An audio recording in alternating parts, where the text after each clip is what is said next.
something out of a movie there. It does, but I don't think super rare for that area. Am I right? You're asking Matt Wentz, not me, because I have no clue. I was listening to the music. I love that music. No, what did you say?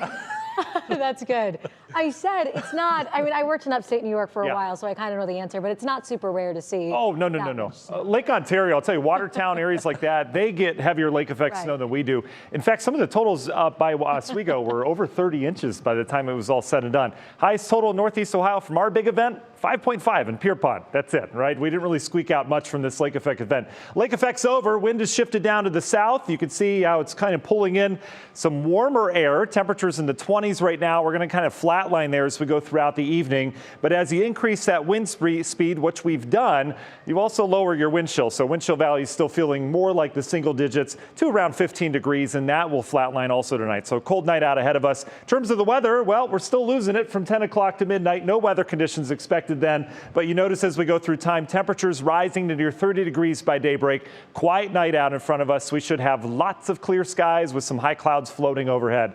All right, speaking of clear skies, you get a good look down towards the Earth and our visible satellite today. You see the high clouds moving, but the things that aren't moving on there, that is snowpack.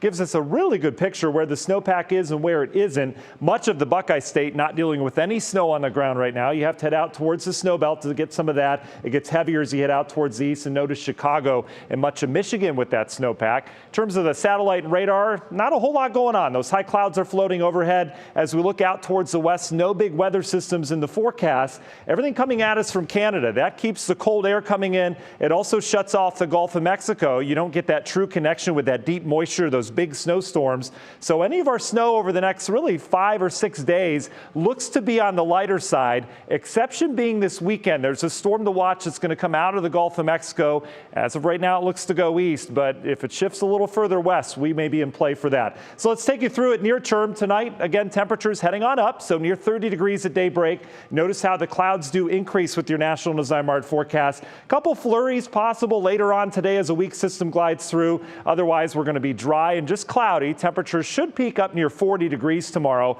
so we ought to melt a little bit of that snow out towards the east. In terms of the bigger picture, though, let's take it through the weekend. Here's that weak system gliding through tomorrow. Another weak system comes through, perhaps some flurries around here on Thursday. That system becomes a much bigger area of low pressure as it meets up with some energy from the south off the eastern seaboard. Look how that develops. That's going to be a whopper just off the coast of New England. That will drive a nice northeast breeze in here. May see a little lake effect with that in areas like Lorain County as we got it into your Friday morning. Doesn't look to be a big deal. This will be the big deal. As we look at Friday, this system dives south out of the plains, so it misses us. It'll gather moisture in the Gulf of Mexico, and watch how this thing develops. Snow for Atlanta, perhaps, maybe a half a foot to a foot in the Carolinas, and then the system will head up the eastern seaboard. Again, this is the one we need to watch. It would be Sunday, Monday. Everything east of us with the models right now, that also brings the heaviest snow off towards the east with significant totals up and down that I-95 corridor. But the GFS model, the American model, just ever so slightly off towards the west. That would bring heavier snow in here. As of right now, we'll just go flurries in the forecast, but that's going to be one to watch. Union Home Mortgage 7-day forecast, milder the next 2 days.